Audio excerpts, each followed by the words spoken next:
आगे बढ़ते हैं। देश में तीसरी बार मोदी सरकार तय हो गई है। आज एनडीए की बैठक में चंद्रबाबू नायडू और नीतीश कुमार समेत एनडीए के सभी सहयोगी दलों ने अपना समर्थन पत्र सौंप दिया। प्रधानमंत्री नरेंद्र मोदी ने राष्ट्रपति को अपना इस्तीफा सौंप दिया है। अब 7 जून को एनडीए नई सरकार बनाने का दावा पेश करेगी और 8 जून को नरेंद्र मोदी तीसरी बार प्रधानमंत्री पद की शपथ ले सकते हैं। लेकिन तीसरी बार बीजेपी के पास अपना बहुमत नहीं है। ऐसे में सहयोगी किस तरह की शर्तें रखेंगे, नई सरकार का स्वरूप कैसा हो सकता है, देखिए इस रिपोर्ट में।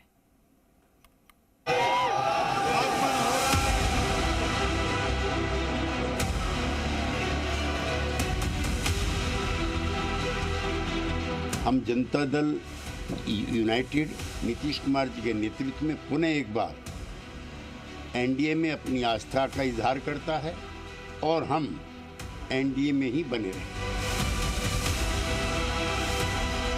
We are in NDA.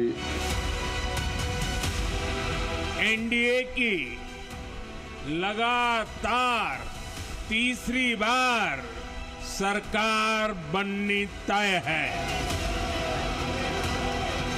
Tejashwi Yadav के साथ एक फ्लाइट में पटना से दिल्ली आए नीतीश कुमार हो या फिर 5 साल तक मुफलिसी में रहे चंद्रबाबू नायडू, जिनके दोनों हाथों में आज लड्डू है। इन दोनों नेताओं ने एनडीए सरकार को अपनी पार्टियों का समर्थन पत्र सौंप दिया है, यानी एनडीए की सरकार बननी तय है। प्रधानमंत्री नरेंद्र मोदी भी राष्ट्रपति को इस्तीफा दे चुके हैं और 8 जून को वो तीसरी बार प्रधानमंत्री पद की फिर से शपथ ले सकते हैं। लेकिन ये भी सच्चाई है, बीजेपी के पास पूर्ण बहुमत नहीं, इसलिए इस बार समर्थन के साथ विपक्षी दल शर्तें रखने की स्थिति में है और सियासत में ऐसे मौके कोई छोड़ता नहीं। नायडू और नीतीश जैसे मंझे हुए सियासतदान इसे छोड़ने वाले भी नहीं। फिलहाल सूत्रों के हवाले से जो खबर मिल रही है, 16 सीटें जीतने वाली चंद्रबाबू नायडू की पार्टी टीडीपी केंद्र में 5 से 6 मंत्री पद मांग सकती है। बड़े विभागों पर भी टीडीपी का दावा मजबूत है। सूत्रों के मुताबिक टीडीपी 3 केंद्रीय मंत्री और 2 राज्य मंत्रियों के पद मांग सकती है। इसके अलावा स्पीकर पद पर भी टीडीपी का दावा संभव है। वहीं 12 सीटें जीतने वाले नीतीश कुमार 4 से 5 मंत्री पद की डिमांड कर सकते हैं। और एनडीए सरकार के 2 सबसे बड़े सहयोगियों की ताकत और जरूरत को देखते हुए बीजेपी से स्वीकार भी कर सकती है। लेकिन इन 2 बड़े सहयोगियों के अलावा महाराष्ट्र से 7 सांसदों वाले शिवसेना शिंदे गुट को सत्ता में साझेदारी देनी होगी। वो भी एनडीए के साथ मजबूती से खड़े हैं। जिनके पास आंकड़े नहीं है, जिनके पास मेजॉरिटी नहीं है, वो सरकार बनाने की बात करते हैं। ये तो मुंगेरी लाल के हसीन सपने हैं। वहीं 5 सीटों के साथ बिहार में 100% रिजल्ट देने वाले मोदी के हनुमान चिराग पासवान भी अपनी पार्टी के लिए कुछ अच्छा चाहेंगे। खबर 2 मंत्री पदों की डिमांड की आई, जिससे फिलहाल चिराग ने इनकार किया है। मेरे प्रधानमंत्री तीसरी बार देश के प्रधानमंत्री पद की शपथ लेने जा रहे हैं।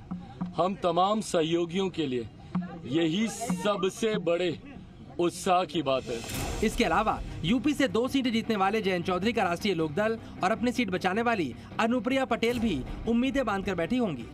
बीजेपी को 2-2 सीटों वाले कर्नाटक के जेडीएस और आंध्र में सहयोगी जेएसपी को भी सरकार में जगह देनी पड़ सकती है।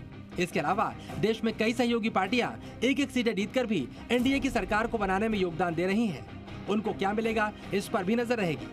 वहीं विपक्षी गठबंधन जो बहुमत से काफी दूर है, उसके नीतीश कुमार और नायडू पर डोरे डालने को लेकर कई खबरें आई। नमस्कार, प्रणाम, दुआ हुई और क्या, लेकिन बाकी क्या होता आगे आगे देखते रहिए।